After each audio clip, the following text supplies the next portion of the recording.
Chris, malheureusement, défaite après avoir mené et d'une belle facture. Match d'une belle facture. Moi, je vais retenir ça aujourd'hui. C'est clair que quand on retient les points, on ne peut pas être content de ce match-là. Mais je vais retenir une chose, c'est l'esprit et l'état d'esprit que mes joueurs avaient aujourd'hui et le match plein qu'ils m'ont montré. Alors, oui, c'est vrai, quand on regarde le score, on est déçu, on est frustré parce que quand on voit les occasions qu'on a, qu'on ne met pas dedans, on se dit qu'on aurait pu aller chercher quelque chose aujourd'hui contre Hasselt. Mais quand on voit l'état d'esprit de l'équipe, si on fait tous des matchs comme ça, j'ai aucun problème sur le fait qu'on va rester en division 1 l'année prochaine. Une défaite qui fait plus mal que le jeu de mots, que Mal et Anderlecht par exemple. Non, absolument pas. Non. Elle fait mal parce qu'on voit les chiffres et que on se dit oui, ok, on aurait pu revendiquer autre chose, mais c'est comme je dis, moi je vois mon équipe sur le long terme, je vois la construction d'un groupe et aujourd'hui je vois que le groupe a évolué. Donc outre le score qui n'est pas en notre faveur, moi je vais retenir l'état d'esprit de mes joueurs aujourd'hui et le beau futsal qu'ils ont proposé. Et comme je viens de te dire, je pense que si on propose un futsal comme ça toutes les semaines, on méritera notre place en D1 l'année prochaine. Effectivement, aujourd'hui le match, le score ne reflète vraiment pas la partie parce que des occasions, on a eu à l'appel aujourd'hui. Il y a un problème qui se pose, on en a un petit peu entendu parler, est-ce qu'il ne faudrait pas un tueur dans l'équipe? Les tueurs, je pense qu'on en a. Je pense qu'on ne peut pas dire que j'ai un de mes joueurs qui a fait exprès de ne pas marquer. Ils avaient tous l'envie de le faire. Après, est-ce que on n'a peut-être pas eu le brin de chance, la pièce n'est pas tombée de notre côté aujourd'hui. On dit toujours aussi que les grandes équipes arrivent à faire la différence des fois sur des petits détails. Mais je pense qu'aujourd'hui, Hasselt a fait la différence sur des petits détails, 2-3 occasions sur les 5 dernières minutes et ils ont su les concrétiser. En touchant un mot avec l'arbitre, en faisant la feuille de match pour les montages vidéo, l'arbitre me disait que le gardien de l'équipe adverse disait on gagne un match qu'on n'aurait pas dû gagner aujourd'hui. Tu partages cet avis, je suppose.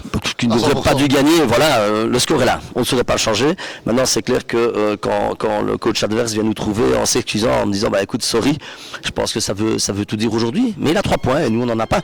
Donc on va continuer à travailler. On a Eisendorp la semaine prochaine. Et je dis voilà, il faudra montrer le même visage contre Eisen que contre Hasselt aujourd'hui. Quand je suis arrivé tout à l'heure dans la salle, j'ai demandé à Hugues et à Johan si Full Hasselt était une équipe du même calibre que Maïkar, par exemple, que vous avez joué la semaine passée. Il m'a dit peut-être un cran plus fort. Hasselt va jouer le top 4 sans aucun problème. Voilà, c'est une équipe qui est régulière au niveau de la D1, etc. Et c'est pour ça, encore une fois, je veux retenir vraiment le positif, moi, aujourd'hui. Et quand je vois le futsal qu'on a proposé, ça me rassure. Mis à part Mal, le début de calendrier n'est pas vraiment en ta faveur parce que tu as pris Anderlecht, Maïkar, ici Full Hasselt, à part Hoboken peut-être qui était du même calibre, qui jouait dans la même classe que toi, mais tu as pris tous les gros, donc c'est mieux de prendre tous les gros et une fois les dégager du calendrier, ou alors tu préfères que ce soit un peu éparpillé? Je pense qu'en D1, il n'y a pas de gros, il n'y a pas de petits. S'il y a petit, à la limite, c'est le Celtic visé, c'est le montant. Donc voilà, je pense qu'il n'y a pas de gros, pas de petits. Après, c'est certain, Hasselt, c'est une valeur sûre. Maïkar, c'est une valeur sûre. Anderlecht, c'est une valeur sûre. Mais il y en a d'autres. Il y a Anvers, il y a le futsal Charleroi, et je peux encore en citer d'autres. Donc voilà, donc je pense qu'il n'y a pas de petits matchs. Il faut les prendre tous un par un. Maintenant, quand on regarde nous notre ligne de conduite, je vais dire sur l'année, on est en plein dedans. Donc on ne s'alarme pas, on continue à travailler et je suis sûr que ça va bien se passer. En tout cas, le supporter neutre qui suit un petit peu le futsal et peut-être particulièrement visé, doit se dire visé, ils ont quand même un super fond de jeu, il y a un petit truc qui va se déclencher. C'est pas possible autrement. Justement, quand tu vois les matchs, c'est des belles factures à chaque fois. Justement, il y avait beaucoup de public aujourd'hui. Les gradins n'étaient pas vraiment combles, mais je pense qu'on était à 80% des gradins. J'espère que la prochaine fois, le match à domicile, il y aura 100% et qu'on aura gommé ces petites erreurs-là, qu'on marquera et qu'on fera la fête avec une salle remplie. Merci Chris. Merci à toi. Nickel.